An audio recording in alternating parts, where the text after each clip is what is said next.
Hi, I'm Troy Cox. Most of this tape, I've been behind the camera, and I've used this tape to kind of learn about this camera, and the only person that's been on it before me has been Paul, and I kind of been experimenting with him. So this is just a bunch of stuff that we were playing with during this time. Paul has made a couple of saddles and started the ground seat in 2 more. And I've got a little bit left on this tape, so I thought I'd give a little bit of my leatherworking history. I started doing leatherwork when I was in grade school, just piddling, just like most people get started with belts and billfolds and a purser occasionally. And I started out getting my supplies from Tandy Leather Company. Back then, that's about the only place you could find, at least in Fort Worth, to buy leather. I bought from Tandy's when they were in a little bitty warehouse building way down south of downtown Fort Worth. Almost, well, they were on the railroad track. It looked like an old warehouse at one time that they unloaded from the railroad cars, and it was a little building. Man, leather stacked everywhere. You just walk in the aisles, down the aisles, just have to almost walk sideways. But that was when Mr. Tandy was alive, and somewhere in there, I don't remember exactly when it happened, but he died and his son Charles took over. And when shortly after that, then they moved almost downtown, about 2 blocks from the courthouse, and had a real nice building. They had a real nice retail store, and I worked in there while I was in high school. I made belts, custom order belts. Back then, name belts was really big. Everybody had a name on the back of the belt, so all the belts had to be made, be custom made. I built my first saddle at home. Went to Dallas and bought a tree that was wood, but it looked like it had been dipped in plastic. This company had it and had it on a kind of a sale thing, and I bought it and bought 2 sides of skirting, which at that time Tandy's didn't carry skirting. I made my first saddle in my bedroom at home, and I think I'd be stretching it a little bit if I called it a saddle. It was on a saddle tree, and it was a bunch of leather, but and it looked like a saddle, but it had a lot of shortcomings. I had nothing to go by. My dad had been a cowboy in the younger days, and he helped me a lot. He said, I don't know how to do it, but he said, I can tell you when it's close to right. So that's how I made my first saddle. And years rocked on, and I learned to do stamping pretty good, and I went to work for Lusky's Western Store downtown Fort Worth, and I had been making belts for them for a while. At one time, I was making belts while I was still in high school. I was doing all the custom belts for Tandy Leather Company, for a big department store there called Leonard Brothers, and then for Lusky's Western Store. And that kept me up quite a bit at night, but especially around Christmas and any gift-giving season. And finally, Dave Lusky decided that we needed to make some saddles, and so we made 3 saddles.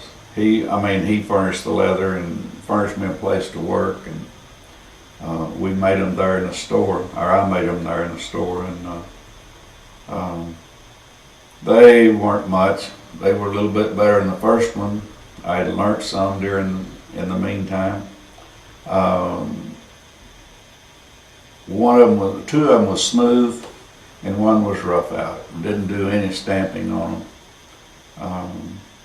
And one day, a couple of young men come in and said their name was King, and that they were from the King Ranch, and was interested in some saddles.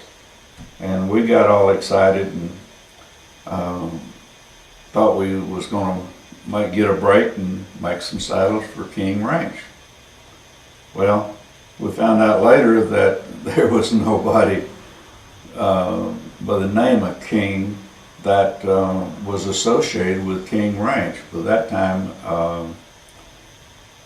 all of the family was Clayburg, because there was only King. Mr. King only had one daughter, only child, and she married a Clayburg, and then all of the offspring from then on was Clayburg. There was no King. Anyway, I kept on doing my belts for a while, and then I got a chance to go to work for a saddle shop down on the north side, down around the stockyards in Fort Worth, and I worked for L. White Boot and Saddle Shop for a while, doing tooling. Then I got a chance to go to work for Wendy Ryan, Ryan's saddle shop, which was a step up, and I tooled for them and did tack and made belts and made headstalls and breast collars and different strap goods. They had a saddle maker named John Posey, I believe was his last name, and he built saddles, but he didn't do any tooling. A lot of the saddle makers back then, you had saddle makers and you had what they call a stamp hand, and saddle makers didn't do any tooling or stamping, and then they had somebody that did the tooling and stamping, but they didn't build saddles. And about that time is when that started changing, because at that time we had 2 younger men building saddles that stamped their own. And but anyway, I talked to Wendy one day, and he decided to let me build a saddle. I said, I'll buy the material, it'll be my saddle, but I won't build it.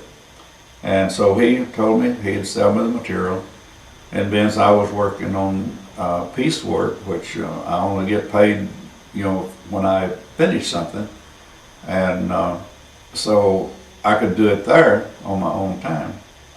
And anyway, I made my first saddle there. Eventually went back to White's and as a saddle maker, and worked for Mrs. White for a while, and it wasn't long before she offered to sell me the saddle shop. And so I ended up being able to, she fixed it to where I didn't have very much money, but she fixed it to where I could buy it.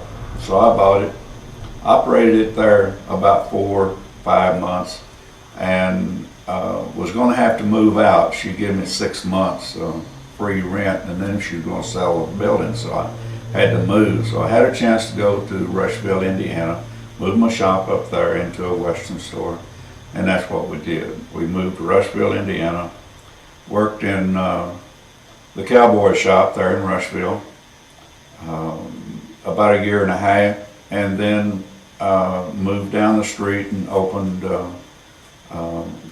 Evelyn and I opened a shop where she did Western clothing, Western shirts and things, and at that time I set up the boot making shop that I had bought at White's, and was making a few boots and a few saddles.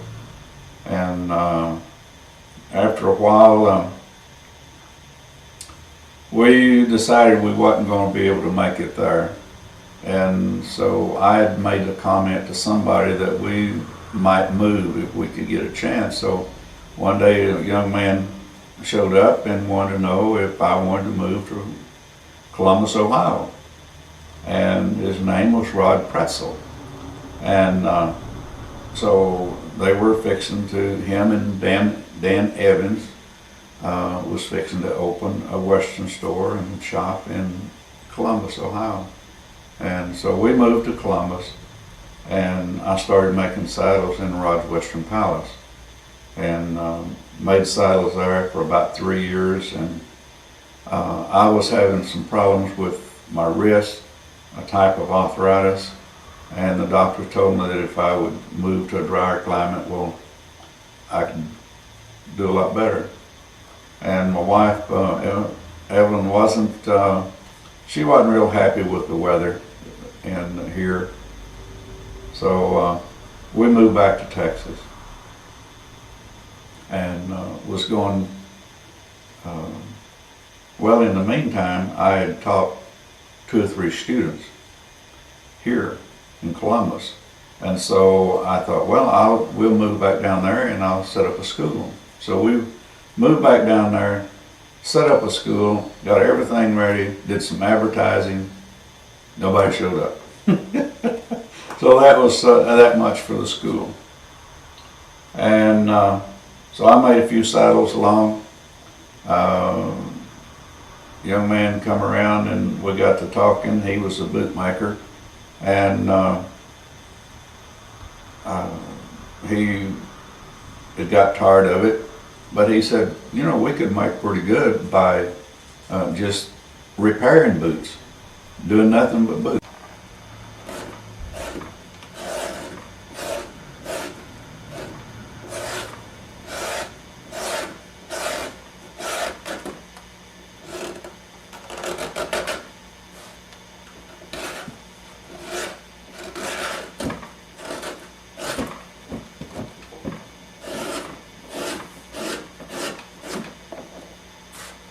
Be gone crazy out there.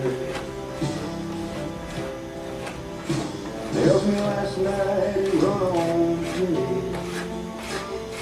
Married and has a good life. Boy, you sure missed the track when you never come back. She's the perfect professional wife.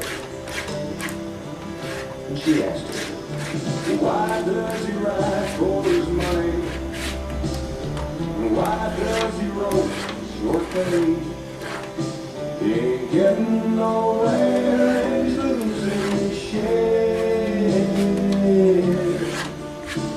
But he must have gone crazy out there.